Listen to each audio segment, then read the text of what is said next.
पानी और छेद। छोटी गलती, बड़ा नुकसान। बहुत समय पहले की बात है। एक सुंदर गांव था जो एक बड़ी झील के किनारे बसा था। गांव के लोग साधारण जीवन जीते थे, लेकिन बहुत खुश रहते थे। इस गांव के किनारे एक पुरानी सी नाव पड़ी थी, जिसे गांव वाले मिलकर मछली पकड़ने और सफर के लिए इस्तेमाल करते थे। नाव बहुत मजबूत थी, लेकिन समय के साथ उसके कुछ हिस्से कमजोर हो चले थे। इस नाव को देखने और उसकी देखभाल की जिम्मेदारी थी राजू नाविक की।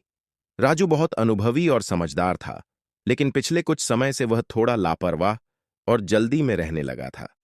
एक दिन सुबह सुबह गांव के कुछ नौजवान और राजू नाव लेकर झील पार करने का मन बनाते हैं। सभी तैयार हो जाते हैं। राजू हमेशा की तरह जल्दी जल्दी नाव तैयार करता है। उसी समय एक बुजुर्ग व्यक्ति, जिसे सब बाबा जी कहते थे, आते हैं। बाबा जी हर चीज को बड़े ध्यान से देखते थे।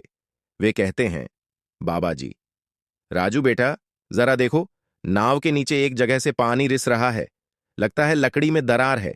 राजू मुस्कुराता है और कहता, अरे बाबा जी, छोटी सी दरार है। नाव तो बहुत बड़ी है। इतने से क्या फर्क पड़ेगा? हम जल्दी लौट आएंगे। बाबा जी कुछ कहना चाहते थे, लेकिन राजू और बाकी नौजवान हंसते हुए नाव में बैठ जाते हैं और नाव झील के बीच में पहुंच जाती है। नाव में समस्या शुरू। कुछ समय तक सब कुछ सामान्य चलता है। सभी मस्ती कर रहे हैं, गीत गा रहे हैं और झील की ठंडी हवा का आनंद ले रहे हैं। लेकिन थोड़ी देर बाद एक नौजवान चौंकते हुए कहता है, अरे, ये नाव में तो पानी भर रहा है। देखो नीचे। राजू जल्दी से नीचे झुककर देखता है। वहीं छोटी सी दरार जो बाबा जी ने दिखाई थी, अब धीरे धीरे चौड़ी हो रही है और झील का पानी नाव के अंदर आने लगा है।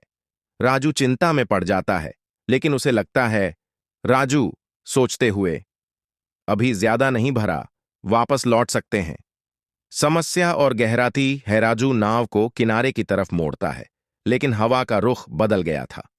पानी अब और तेजी से अंदर आ रहा था। सभी लोग घबराने लगते हैं।